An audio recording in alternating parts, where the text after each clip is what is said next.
It was one of those nights when the cold didn't just sting your skin, it got into your bones, made every step feel heavier than the last. Marcus Johnson dragged his boots through the slush, his jacket hanging loose off his shoulders, patches of paint and oil stains marking every year he'd worked with his hands. All he wanted was the old mattress waiting in his tiny room. But that's when he saw her standing under a flickering streetlight, like a ghost, too small for the world. She couldn't have been more than 6. Hair tangled, cheeks red from the wind jacket too thin to fight the snow. In her hands, shaking so hard the petals quivered, was a bundle of wilted daisies. She whispered to the air, barely louder than the howl of the wind, "Just $5. 1 flower." From the restaurant behind her, 4 men in tailored coats and polished shoes spilled out, reeking of whiskey and arrogance. One leaned close, grinning wide.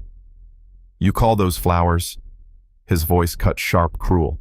And before anyone could blink, he slammed his shoe down, crushing the bouquet into the dirty snow. His friends roared with laughter, the kind that echoed off the buildings and left scars. Marcus froze mid-step. The sound of that laugh dragged him 30 years backward to when he was the scrawny kid on the block, watching older boys smash his only toy car just to see him cry. His chest burned. He couldn't just keep walking. Not tonight. Not again. He pushed forward, boots splashing through the slush. Kneeling beside the girl, he picked up each broken stem as if they were made of glass. $50, he rasped, voice rough from years of shouting over machines. He pressed the wad of crumpled bills into her tiny hands, money meant for groceries and the electric bill he was already late on. He straightened, eyes locking on the men. "4 of you." "Against 1 child," Marcus said quietly, steady as steel. "That's not fun. That's shame." The laughter died. Their smiles twitched. And without another word, they shuffled off into the dark shoulders, hunched, suddenly eager to be anywhere but under his gaze. The girl, her name he'd later learn was Lily, stared down at the money, then up at him, like she couldn't tell if he was real. He just placed a hand on her shoulder, rough palm, warm against her shivering frame. "Come on," he muttered, breath clouding in the frozen air. "Let's get you warm." The diner on the corner was half-lit, neon buzzing, like it hadn't been serviced since the 70s. Inside, the waitress blinked twice at the sight of a beat-up mechanic with a trembling child, but said nothing. Marcus pulled out a chair for her, ordered hot chocolate with extra whipped cream and a black coffee for himself. When the mug landed in front of her, Lily wrapped both hands around it like it was a miracle, sipped carefully until cream smeared her upper lip. For the first time that day, Marcus felt a smile tug at his mouth. "What's your name, little one?" She whispered it, eyes never leaving the steam rising from her drink. And when he asked where her home was, her silence said everything, so he slid his worn gloves across the table. "Your hands are colder than mine." She slipped them on, swallowed hard, and for a second her eyes shimmered like she might finally believe she wasn't invisible. They left the diner to a storm that had only grown fiercer. Snow whipped through the streets, lamps glowing faint behind curtains of white. "Where are you going now?" Marcus asked. Lily lowered her head. "Nowhere." He stopped cold. His room was barely 20 square meters, 1 bed, a table with a broken leg, a hot plate rusting in the corner.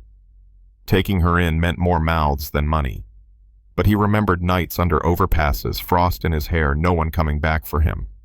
If I walk away, he thought, she'll be me.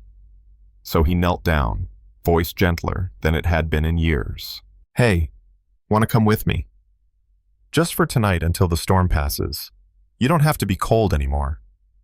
Her eyes widened, lips trembling as tears slid down her cheeks. She nodded, quick and desperate, as if afraid he might change his mind. His room was as pitiful as he feared she'd notice. A sagging bed, peeling wallpaper, 1 bare bulb casting harsh light. He draped his jacket around her shoulders, set the bruised flowers on the windowsill. She whispered through tears, "No one ever let me stay before. No one ever called me sweetheart." "Then tonight's the first," Marcus answered. Morning brought trouble. The landlady's fist hammered the door, her eyes cutting like knives when she spotted Lily curled on the bed. "Marcus, a little white girl in your room." People will talk. Scandals don't disappear. His jaw clenched. He could hear the girl's breath hitch, could feel her terror filling the room. He stood tall, blocking the doorway. She needed shelter. That's all. What's wrong isn't her in here, it's leaving her out there. Whispers followed in the hallway. Men leaning on railings with folded arms, voices dripping with accusation. Marcus met their stares, his words ringing out sharp. What's wrong is abandoning a child in the cold. He turned his back on their judgment, held out his hand, and Lily's trembling fingers gripped his like iron. But the world wasn't done testing him. A week later came the knock of Authority Social Services, clipboard in hand, voice cold as January. Are you her legal guardian? No, Marcus admitted, standing firm. But I'm all she's got. Paperwork and rules stacked against him. You're broke, barely employed a black man raising a white girl. It will raise questions, one official said flatly. Marcus leaned forward, voice steady but burning. Questions don't keep her warm. Papers don't hold her when she cries at night. I do. They wrote notes without looking up. That night, Marcus sat awake watching Lily sleep, memory dragging him to his own mother's face the day the state took him away. Desperate. Powerless. Not this child, he swore, not my child. Days later, he marched back into the office, folder in hand.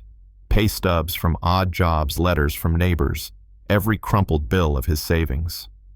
I may not have much, he told the woman with the clipboard, but I have enough to give her a home.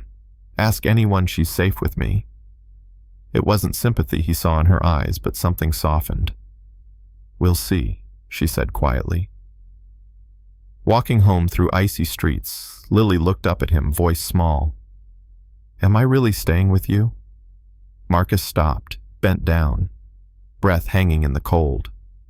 Yes. As long as I breathe, you'll never be alone again. Years blurred past long days of work, long nights fixing furniture so she could study, saving bread so she wouldn't sleep hungry. And then one evening in a high school gym buzzing with chatter and folding chairs, Marcus sat in the second row watching a young woman in a pressed dress take the stage. Lily, now 17, gripped the podium. Her voice wavered at first, then gathered strength. My name is Lily Johnson.